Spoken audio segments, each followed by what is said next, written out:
Welcome to the Musings of Jessica Marie.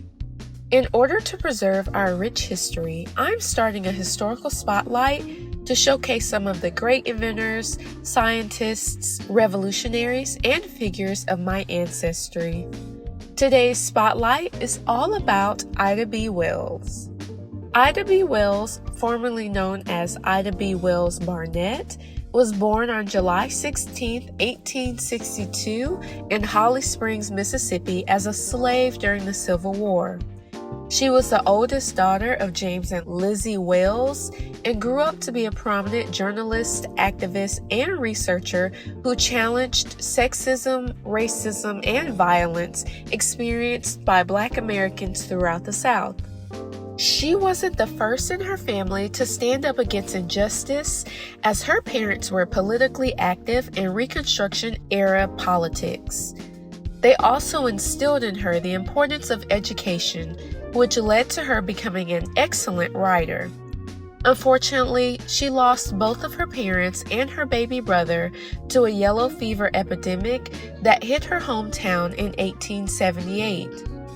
As she was left to raise her other brothers and sisters, she embodied the spirit of the foundational Black American by fighting through and persevering through that adversity.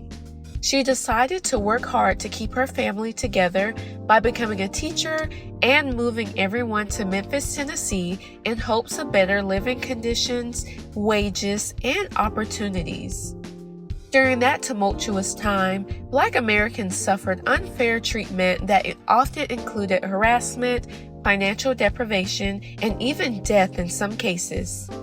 In 1884, Ida filed a lawsuit against a train car company in Memphis for being thrown off a first-class train despite having a ticket. She won the case and received a $500 settlement in a circuit case court, but the decision was eventually overturned by the Tennessee Supreme Court. One step forward, three steps backwards always seemed to be the sentiment during the time of revolution. While some may view it as a disappointment, it did, however, help strengthen her resolve for fighting the good fight. She turned her attention to calling out and stopping white mob violence after the unjust lynching of one of her friends.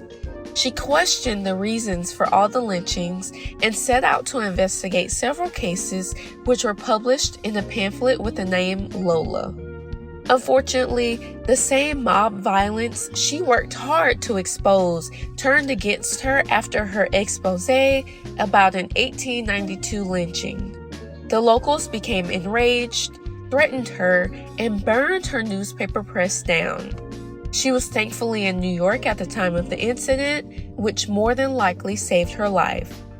Eventually, the threats became so bad that she was forced to stay in the North and move to Chicago, Illinois.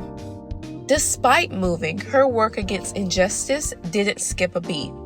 In 1893, she joined in the boycott of the World's Columbian Exposition after the organization was accused of negatively portraying the Black community. She also traveled internationally, speaking on the prevalence of lynching to foreign audiences. Not only did she confront white women in the suffrage movement who ignored lynching, but she also was a founder of the National Association of Colored Women's Club, created to address the important issues in women's suffrage and civil rights. Ida wasn't just an activist. She was also a wife to Ferdinand Barnett and the mother to 4 children. Even with her marriage, she challenged the status quo by being one of the first American women to keep her maiden name. She was able to balance motherhood with taking a stand and fighting against inequality experienced by the Black community. Late in her career, she focused on urban reform in the growing city of Chicago before passing away on March 25, 1931. Her spirit lives on in each of us. Whenever there's a chance for us to fight against injustice or inequality, we have to be reminded and inspired by the greats who have paved the way before us. You never know who might be the next Ida B. Wells to make history. If you enjoyed this episode, let me know by giving this video a thumbs up, leaving a comment, and subscribing to my channel. I'll see you in the next episode. Signed, Jessica Marie.